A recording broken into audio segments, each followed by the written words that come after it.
WhatsApp YouTube എല്ലാവർക്കും പുതിയൊരു വീഡിയോയിലേക്ക് സ്വാഗതം. അപ്പം ഇന്ന് നമ്മുടെ കയ്യിലുള്ള ബൈക്ക് എന്ന് പറയുന്നത് ഹോണ്ടയുടെ ട്രാൻസാൽപ്പ് 750 ആണ്. പക്ഷേ നമ്മുടെ വീഡിയോ ടോപ്പിക് എന്ന് പറയുന്നത് ഹോണ്ട ഈ അടുത്ത് ഇറക്കാൻ പോകുന്ന CRF 300 എന്ന് പറയുന്ന സീരീസിനെ കുറിച്ചിട്ടാണ്. അപ്പം ഇത് ഹോണ്ട ആക്ച്വലി ഈ ഒരു ന്യൂസ് കംപ്ലീറ്റ് ആയിട്ട് പുറത്ത് വിട്ടിട്ടില്ല. ബട്ട് സ്റ്റിൽ അതിൻ്റെ ടെസ്റ്റിംഗ് കാര്യങ്ങളൊക്കെ ഇവിടെ നടന്നു. അപ്പോൾ അതിൻ്റെ വരാൻ സാധ്യതയുള്ള മോഡൽസും ബാക്കി ഡീറ്റെയിൽസൊക്കെ വെച്ചിട്ട് ഉള്ളൊരു വീഡിയോ ആണ് ഇതപ്പം. അപ്പോൾ നിങ്ങളിൽ ചിലരെങ്കിലും കേട്ടിട്ടുണ്ടാകും ഹോണ്ടയുടെ CRF എന്ന് പറയുന്നൊരു ബൈക്ക്. ഇൻ്റർനാഷണൽ മാർക്കറ്റിൽ ആക്ച്വലി ഒരുപാട് പേര് ഓടിക്കുന്നൊരു ബൈക്കാണ്. അതായത് ഹോണ്ടയുടെ തന്നെ വൺ ഓഫ് ദ ഫ്ലാഗ്ഷിപ്പ് ബൈക്കാണ്. ഞാൻ കുറേ കാലം വെയിറ്റ് ചെയ്തിട്ടുണ്ടായിരുന്നു ആ ഒരു വേരിയൻറ്റ് വരുമെന്ന് വിചാരിച്ചിട്ട്, പക്ഷേ വന്നില്ല. പക്ഷേ ഈ കൊല്ലം ഇറങ്ങാനുള്ള ഒരു സാധ്യതയുണ്ട്. അപ്പോൾ അതിൻ്റെ ഡീറ്റെയിൽസ് പറഞ്ഞതാണ്.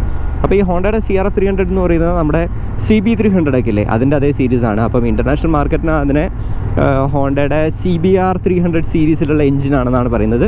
പക്ഷേ ചെറിയൊരു ട്യൂണിങ് വ്യത്യാസമുണ്ട്. പവർ ഫിഗേഴ്സ് നോക്കിക്കഴിഞ്ഞാൽ CBRൻ്റെ അത്രയും പവറും ടോർക്കും കാണുന്നുണ്ടാവില്ല. പക്ഷേ അതിൻ്റെ ടോർക്ക് കുറച്ചുകൂടി ഏർലി അവൈലബിൾ ആണ്. ഫസ്റ്റ് ഗിയർ തന്നെ വീലിയൊക്കെ ചെയ്യുന്നുള്ള രീതിയിലുള്ളൊരു ബൈക്കാണ്. അതിൻ്റെ ഒരു രസം എന്താണെന്ന് വെച്ച് കഴിഞ്ഞാൽ ഈ ബൈക്ക് ഭയങ്കര ലൈറ്റാണ്. ഇൻഫാക്ട് എക്സ്പൾസ് 200-നെക്കാളും ലൈറ്റാണ്. അപ്പം മനസ്സിലാക്കണം, നമ്മുടെ നാട്ടിലുള്ള എക്സ്പൾസ് തന്നെ ഭയങ്കര ലൈറ്റാണ്.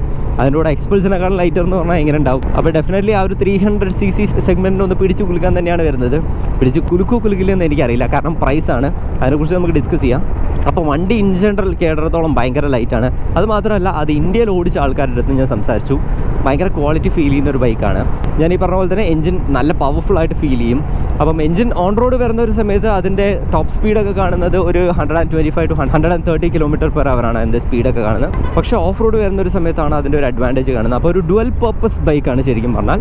പക്ഷേ ഒരു 120 to 130 എന്ന് പറയുന്നതും നമ്മുടെ ഇന്ത്യൻ ഹൈവേയിൽ അത്യാവശ്യം മോശമില്ലാത്തൊരു സ്പീഡാണ്. ബട്ട് സ്റ്റിൽ ഹിമാലയനൊക്കെ കമ്പയർ ചെയ്യുന്ന ഒരു സമയത്ത് അത്രത്തോളം ഒരു പുളി സ്പീഡും അല്ല. പിന്നെയുള്ളത് ഈ ബൈക്കിന് 3 വേരിയൻസ് ആണ്. അതാണ് ആക്ച്വലി ഇന്ത്യയിൽ ഏത് വരും, അല്ലെങ്കിൽ എല്ലാ വേരിയൻറ്റും വരും എന്നുള്ളതാണ് ഒരു ക്വസ്റ്റ്യൻ. അപ്പം CRFന് CRF 300L എന്ന് പറയുന്നുണ്ട്. അത് ഫുള്ളി ഓഫ് റോഡ് വേരിയൻ്റ് ആണ്. അതാണിപ്പോൾ ഈ ഫോട്ടോയിൽ കാണുന്നത്. അതായത് ഏറ്റവും കുറഞ്ഞ പ്ലാസ്റ്റിക്കുള്ള ഏറ്റവും ലൈറ്റ് വെയിറ്റ് ആയിട്ടുള്ള മോഡൽ. അത് കഴിഞ്ഞ് CRF 300 റാലി എന്ന് പറയുന്നത് ഈ കാണുന്ന മോഡലാണ്. ഈ മോഡലാണ് ആക്ച്വലി ഇച്ചി ബൂട്ട്സ് എന്ന് പറയുന്ന യൂട്യൂബറൊക്കെ യൂസ് ചെയ്യുന്ന വണ്ടി.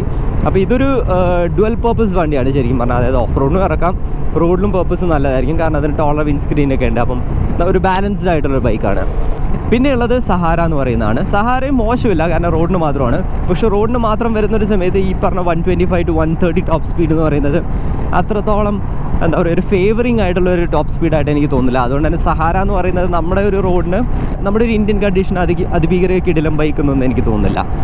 പിന്നെ പറഞ്ഞു കേട്ട വെച്ച് ഇത് ഓഫ് റോഡിങ്ങിന് സെറ്റ് ചെയ്തൊരു ഗിയർ ബോക്സ് ആണെന്നാണ് കേട്ടിട്ടുള്ളത്.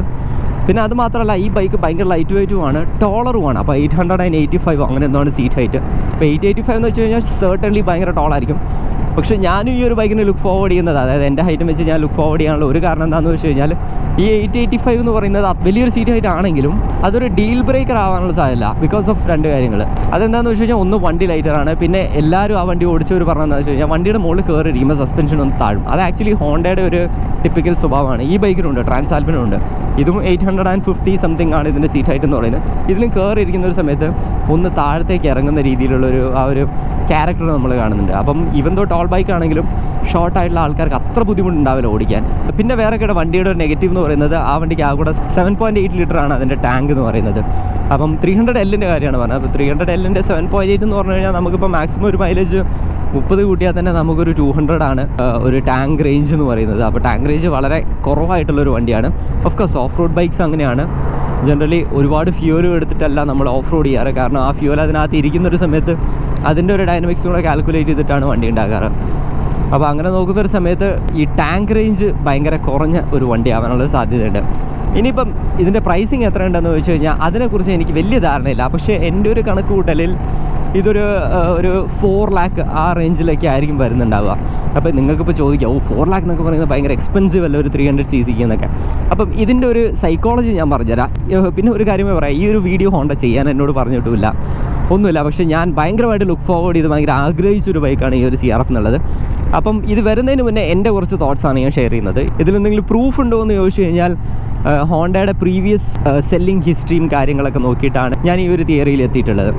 അപ്പോൾ എന്താണെന്ന് ചോദിച്ചു കഴിഞ്ഞാൽ, ഹോണ്ട എനിക്ക് തോന്നുന്നത് നമ്മുടെ CB 300R ഇറക്കിയ പോലെ തന്നെ ഫസ്റ്റ്, അതായത് ഒരു 300 യൂണിറ്റ്സോ 500 യൂണിറ്റ്സോ ഒന്നുകിൽ CBU ആയിട്ട് ഇറക്കും, അതല്ലെങ്കിൽ CKD ആയിട്ട് ഇറക്കും. എന്ന് വെച്ച് കഴിഞ്ഞാൽ ഇന്തോനേഷ്യയിൽ ഉണ്ടാക്കിയ വണ്ടി ഇവിടെ കൊണ്ടുവന്ന് വിൽക്കും. അപ്പോൾ അത് കുറച്ച് ഓവർ പ്രൈസ്ഡ് ആയിരിക്കും. എന്നിട്ട് എന്ത് ചെയ്യുന്നത് വെച്ച് കഴിഞ്ഞാൽ അതൊന്ന് ഡിസ്കണ്ടിന്യൂ ചെയ്തെന്ന് പറയും. അപ്പോൾ ആൾക്കാരൊക്കെ പറയും, അയ്യോ എന്ത് നല്ല വണ്ടിയായിരുന്നു, കുറച്ച് പ്രൈസി ആണെങ്കിൽ ഇപ്പോൾ ആൾക്കാർ ഭയങ്കര ഹാപ്പി ആയിട്ട് ഓടിക്കുന്നുണ്ടല്ലോ എന്ന്.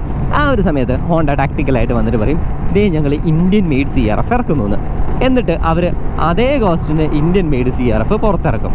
അപ്പം ഇത് ഹോണ്ടയുടെ വർഷങ്ങളായിട്ടുള്ളൊരു സ്ട്രാറ്റജിയാണ്. ഡിസ്കണ്ടിന്യൂ ചെയ്യുക, ഒന്നുകൂടെ അത് തിരിച്ചു കൊണ്ടുവരിക, ആ സമയത്ത് സെയിൽസ് ഉണ്ടാകും, പിന്നെ അത് വെച്ച് മുന്നോട്ട് പോകും, പിന്നെ കുറേ കാലം കഴിഞ്ഞ് ഡിസ്കണ്ടിന്യൂ ചെയ്യണമെങ്കിൽ ചെയ്യും.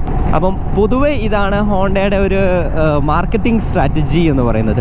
അപ്പം ഈ വണ്ടിയിൽ സീരിയസ് ആയിട്ട് ആൾക്കാർക്ക് വാങ്ങാൻ താല്പര്യമുണ്ടെങ്കിൽ എൻ്റെ ഒരു അഭിപ്രായത്തിൽ ഞാൻ പറയുന്നത് ആദ്യം വരുന്ന CB യൂണിറ്റ്സ് ഉണ്ടല്ലോ, നമ്മുടെ CB300R ആദ്യം വന്ന പോലെ ആയിരിക്കും. അതായത് ഇന്തോനേഷ്യൻ മെയ്ഡ് വണ്ടികൾക്ക് ഭയങ്കര ഡിഫറൻസ് ഉണ്ട്. ഇപ്പോൾ ഇത് CBU ആണ്, ആ ഇന്തോനേഷ്യൻ മെയ്ഡ് വണ്ടികൾക്ക് ഭയങ്കര ഡിഫറൻസ് ഉണ്ട്. ഇപ്പോൾ CB300R തന്നെ നമ്മൾ ഇന്ത്യൻ മെയ്ഡും ഇന്തോനേഷ്യൻ മെയ്ഡും അടുത്തടുത്ത് വെച്ച് നോക്കിക്കഴിഞ്ഞാൽ ക്വാളിറ്റിയിലുള്ള വ്യത്യാസങ്ങൾ നമുക്ക് കാണാൻ പറ്റും. അപ്പോൾ എൻ്റെ അഭിപ്രായത്തിൽ ഇപ്പം ഈ വീഡിയോ കാണുന്ന ആൾക്കാരെല്ലാവരും നല്ലൊരു ബൈക്ക് വാങ്ങണമെന്നാണ് എൻ്റെ ഒരു അഭിപ്രായം. അപ്പോൾ പറ്റുവാണെങ്കിൽ ആദ്യം ഇറങ്ങുന്ന ബൈക്ക് തന്നെ ബുക്ക് ചെയ്തിടുക, വേണമെങ്കിൽ വണ്ടി കണ്ട് അങ്ങനെ തന്നെ എടുക്കുക. അതായത് റിവ്യൂ കണ്ട് എടുക്കാൻ പോകണ്ടെന്നാണ് എൻ്റെ ഒരു അഭിപ്രായം. ഞാൻ വീണ്ടും പറയുന്നു, ഹോണ്ടയുടെ സെയിൽസ് പമ്പ് ചെയ്യാനോ ഒന്നിനും വേണ്ടിയിട്ടല്ല. പക്ഷേ ഞാൻ വാങ്ങണം എന്ന് ആഗ്രഹിച്ച ഒരു ബൈക്കാണ്. ഇപ്പോൾ എനിക്ക് വാങ്ങാൻ പറ്റാത്തതിൻ്റെ ഒരു കാരണം എന്ന് വെച്ച് കഴിഞ്ഞാൽ ഞാൻ ഓൾറെഡി ഓഫ് റോഡ് യൂസ് ചെയ്യുന്നത് ഡുക്കാട്ടിയുടെ ഡെസേർട്ട് സ്ലെഡാണ്. അപ്പോൾ ഡെസേർട്ട് സ്ലെഡിൻ്റെ ഒരു കുഴപ്പമുണ്ട്, എന്താണെന്ന് വെച്ച് കഴിഞ്ഞാൽ അതിൽ പവറും ടോർക്കൊക്കെ വാരി വിതറാറാണ്. അങ്ങനത്തെ ഒരു വണ്ടിയിൽ ഞാൻ 300 വന്നു കഴിഞ്ഞാൽ ഞാൻ ഒട്ടും സാറ്റിസ്ഫൈഡ് ആവില്ല. ഞാൻ കുറച്ച് കഴിയുമ്പോൾ തന്നെ സാച്ചുറേറ്റഡ് ആയിട്ട് ഞാൻ വേറെ ഏതെങ്കിലും വണ്ടിയിലേക്ക് പോകും. ഞാൻ ആക്ച്വലി 450 സീരീസിലുള്ള ഒരു വണ്ടിയാണ് നോക്കുന്നത്. ഒബ്വിയസ്ലി നോട്ട് ഹിമാലയൻ 450, വേറെ ഏതെങ്കിലും ഒരു 450 KTM ഹോണ്ടയെന്നോ അങ്ങനെ ഏതെങ്കിലും ഒരു 450 സീരീസ്, അതായത് വളരെ ലൈറ്ററായിട്ട് ഭ്രാന്ത് പിടിച്ച പവറുള്ള ഒരു ബൈക്ക്. അതാണ് നമ്മുടെ ഇപ്പോഴത്തെ ഒരു എയിം എന്ന് പറയുന്നത്. അപ്പോൾ ഞാൻ പറഞ്ഞ പോലെ തന്നെ വാങ്ങാൻ ആഗ്രഹിക്കുന്ന ആൾക്കാർ നിങ്ങളുടെ ന്യൂസ് ചാനൽ ഫീഡുകൾ റിഫ്രഷ് ചെയ്തുകൊണ്ടിരിക്കുക.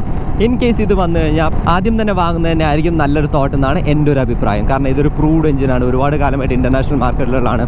അപ്പം there is very less chance of going something wrong with that bike. Especially അതൊരു ഓഫ് റോഡ് ബൈക്കാണ്, അപ്പോൾ അത്ര അബ്യൂസ് ചെയ്തൊരു ബൈക്കാണ്. അതുകൊണ്ട് ഹോണ്ട ഒരുവിധം എഞ്ചിനീയറിംഗിൽ സ്റ്റേബിൾ ആയിട്ടുള്ളൊരു വണ്ടിയായിരിക്കും അത്. അപ്പോൾ അത്രയേ ഉള്ളൊരു വീഡിയോ. ഈ ഒരു വീഡിയോ ഹെൽപ്ഫുൾ ആയെന്ന് വിചാരിക്കുന്നു. ഹെൽപ്ഫുൾ ആയെങ്കിൽ show some love in the form of likes and comments. See you in the next video. Until then by.